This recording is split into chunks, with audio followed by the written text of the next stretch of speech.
For this example, I want to walk you through how to create an AWS account, and I won't give you a ton of detail on setting up the account.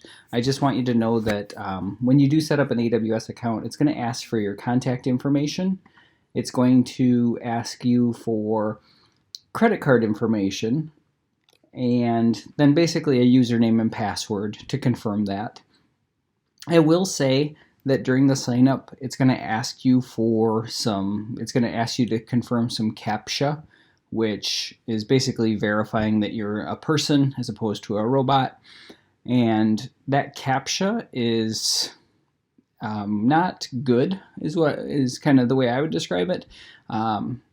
It's not necessarily clear text, so it may take you a time or two before you can work through that. There is a sign-up video tutorial that Amazon will walk you through. So it's just kind of like a 4-minute tutorial that talks about the account creation process. A couple of things that I'll note about that is you'll see this aws.amazon.com.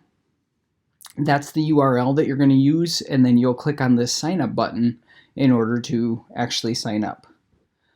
A couple of notes about the sign-up process that are just maybe not clear when you initially start out.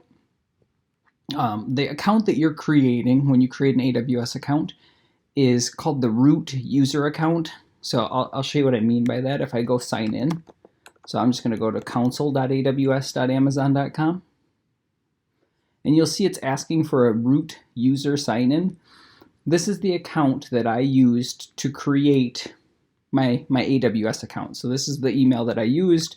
I can sign in, and what you'll see is that I have multi-factor authentication enabled on my account, and what that's doing is it's actually saying that I have to use a third-party tool called Authenticator.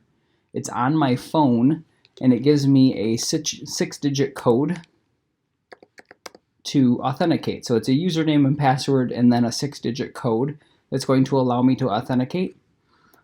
And right now I'm logged on as that root user account, the account owner.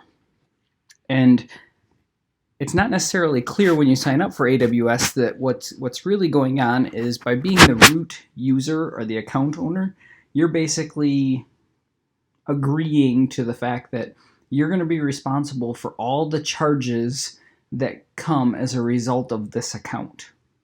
So this account, whether it's an individual or a business or whatever it ends up being, so think of it this way. I may use AWS for my business. I signed up, I'm the business owner, and initially when I start the business, I'm the only person involved with the company.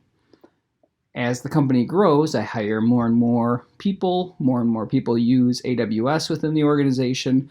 They're all going to be under my account. All of those employees would then be creating charges based on their usage within AWS. And the initial account that I signed up with is the account that's responsible for that bill, that root user account. I can have other accounts, and we'll get into this in a little bit.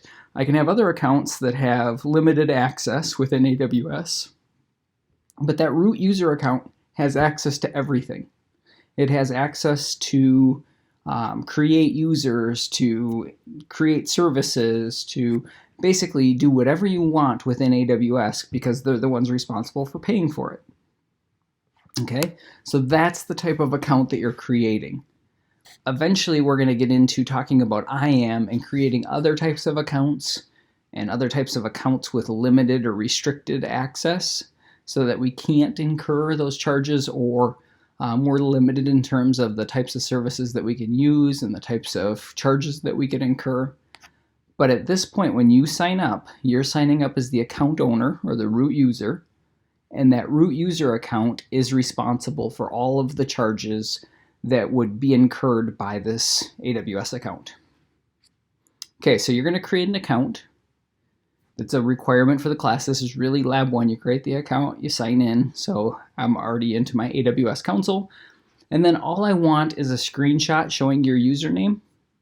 So once you've logged in, you can screenshot this with your username. And then what I'm going to have you do is I'm going to have you jump over to Slack and paste that screenshot into the Lab 1 thread in order to get credit. That's how you're going to turn it in, is you're going to give me a screenshot of you logged into the AWS console within Slack. So there'll be a Lab 1 thread in Slack, and as soon as you do that, you'll get credit for the lab.